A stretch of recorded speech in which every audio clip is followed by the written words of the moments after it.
E nós gostaríamos de saber, dentro desse aspecto todo do transplante capilar, de uma procura muito grande, nós queremos saber, o jovem tem procurado pelo transplante também?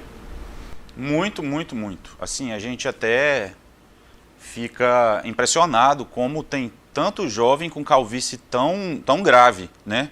A gente tem uma escala de calvície que é do Hamilton Norwood, que é do 1 ao 7. A gente pega pacientes, às vezes, de 29 anos que está no 7, que é o grau máximo de calvície. E o jovem tem muita vaidade, né? E nos dias de hoje não se aceita não se estar bem com a própria imagem. Então os jovens cada vez mais cedo e com aquela pergunta, será que já está na hora de operar?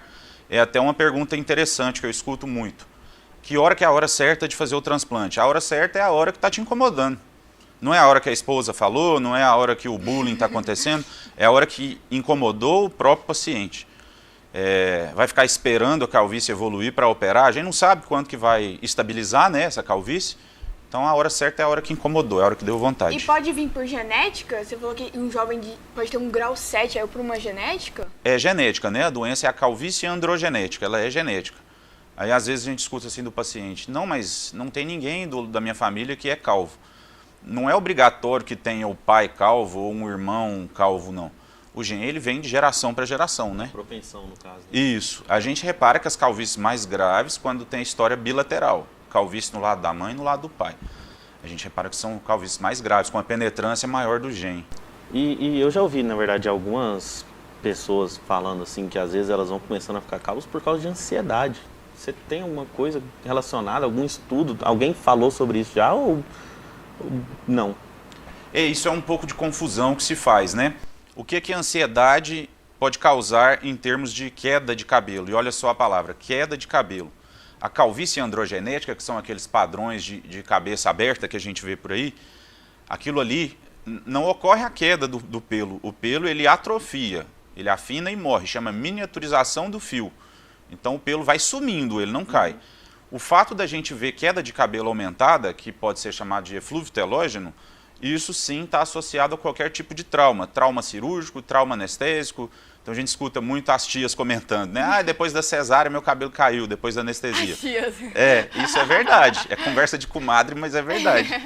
Então a anestesia faz cabelo cair. É um trauma que o organismo passa. Pós-Covid, então é um trauma pós-doença. E o estresse, que é a doença mais moderna aí, né? A doença da modernidade. Então o estresse aumentado pode causar uma queda dos fios aumentada. Isso vai causar um quadro de rarefação momentânea maior. Mas não é calvície, esse fio que está caindo vai nascer de novo.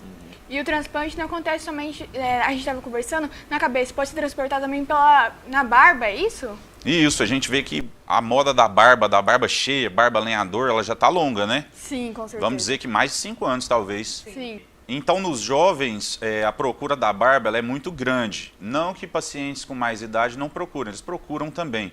Mas o jovem tem aquela necessidade de parecer mais velho, eu vejo isso de alguns pacientes.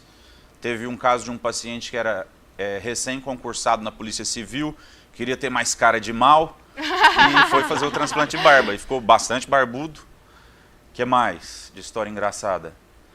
Um outro rapaz que trabalha na área corporativa, que tem uma empresa com bastante funcionários, também queria parecer mais respeitoso. Fez o enchimento da barba dele para ter uma barba mais cheia. Mas a barba transparece, isso transparece um respeito maior, não transparece? Mas tem gente que vai ficar mais sem barba, né? Tem, até teve mais muita com gente... cabelo. Eu tive muitos pacientes que fizeram o laser para matar toda a barba alguns anos atrás e agora estão em busca de barba. Foi pela moda, então. É a grande inquietação, ninguém está satisfeito com o que tem, né? Então... E doutor, falando em seriedade, então, dessas pessoas que buscam, e como é que eu... se fosse procurar um tratamento, que eu acho que não é o caso, porque eu tenho bastante de cabelo, mas se eu fosse procurar um tratamento, assim, quais são os critérios que eu deveria observar no profissional, na clínica, enfim, naquela pessoa que vai ali cuidar da minha cabeça? Para saber se é uma coisa séria, se só não estão passando a perna, se vai dar certo mesmo. Assim, eu acho que a primeira coisa é não procurar serviço médico, e isso que a gente está comentando aqui é um procedimento médico, tá? É uma cirurgia. CRM. Então, é um procedimento médico. Eu acho que a primeira coisa é não procurar o nosso procedimento médico, a nossa cirurgia. Por mais que a gente esteja falando de estética, procurar na rede social, no Instagram. vida de Instagram é maravilhosa, não tem ninguém ruim ali. Tudo com filtro. Ali só tem herói, né? Então, acho que a primeira coisa é saber se esse profissional tem o trabalho reconhecido, você tem indicação, você conhece alguém que fez, né? Eu acho que isso seria ver os casos, né, que ele já operou, para ver se ficam bons mesmo. Ir na consulta, eu acho que tem muito paciente que às vezes encontra a gente aí na rede social. Não, doutor, precisa fazer consulta? Mas é lógico. É um procedimento sério, como qualquer outro. E é um tratamento. Não é uma conversa de esquina, não. Eu estudei muitos anos, eu sou médico, então eu preciso consultar o paciente, examinar. Muitos anos. Checar como é que ficou ali. E isso, a gente tem que ver a área doadora, é muito importante a área doadora. Se o fio do paciente é um fio mais grosso, é mais fino, às vezes o paciente tem uma expectativa muito alta com a cirurgia, compara com a de um colega que tem o cabelo grosso. Aí o cabelo desse paciente é fino, ele não vai ter a mesma cobertura que a do colega. Então, tem que consultar, tem que saber se tem referência, conhecer alguns casos que o profissional operou. E a área retirada não é afetada, não? Então, nessa técnica que a gente está comentando, que é a técnica FUE, as cicatrizes são microcicatrizes da ponta de uma caneta, como se fosse a ponta de uma caneta, 1 milímetro de cicatriz ou menos, né? E a gente vai tratar a área doadora como se fosse uma floresta, os pelos são as árvores, eu vou retirar algumas árvores para que a copa das outras árvores tampe aquelas falhas das árvores que eu retirei e ninguém perceba. Então a cirurgia é feita dessa forma. Outra pergunta que fazem, né? O cabelo que extraiu daqui para transplantar, ele nasce de novo? Não nasce. Não nasce? Não, é um transplante, é uma troca de lugar. Caraca. Tenho muito eu não aqui. sabia disso. Pois é.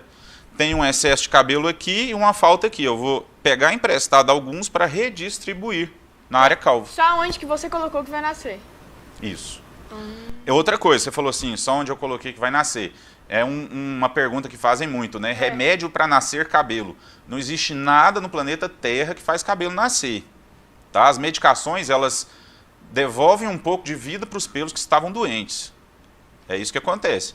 Onde a calvície se comprometeu e matou o cabelo e a região está lisa, ali não nasce cabelo. Ou você transplanta, ou fica liso. Não tem meio termo, não. Acabou de matar todas as fake news sobre os remédios.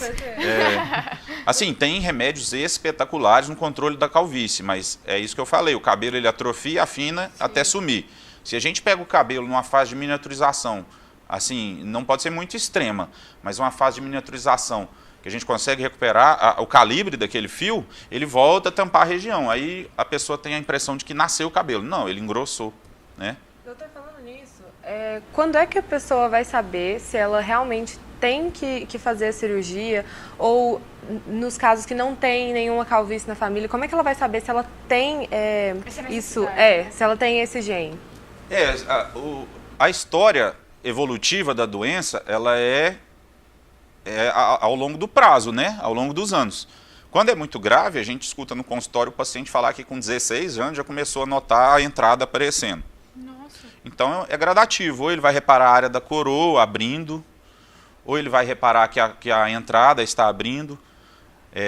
Pode começar com uma rarefação, que é aquele fato de o cabelo molhar, a gente enxergar o fundo facilmente. E associada à história familiar, se tiver, mais fácil ainda, né? Mas é para isso que tem que passar pela consulta. Por isso que é tão importante. Existem alguns casos de calvície que não é mandatório já imediato fazer o transplante, não. Tem doenças que são doenças autoimunes, né? Você que está nos assistindo, você jovem, você pode estar procurando o Dr. Fernando lá na clínica ProHair. ProHair, para você também ver se você precisa de um transplante capilar, porque é uma coisa que hoje está necessitando na maioria das pessoas, não é mesmo, mexe com a autoestima. Mexe com a autoestima das pessoas. Então, procura o doutor, que eu tenho certeza que vai ser um ótimo procedimento. E muito obrigada, doutor, pela sua participação. Obrigado eu, que Deus abençoe a todos.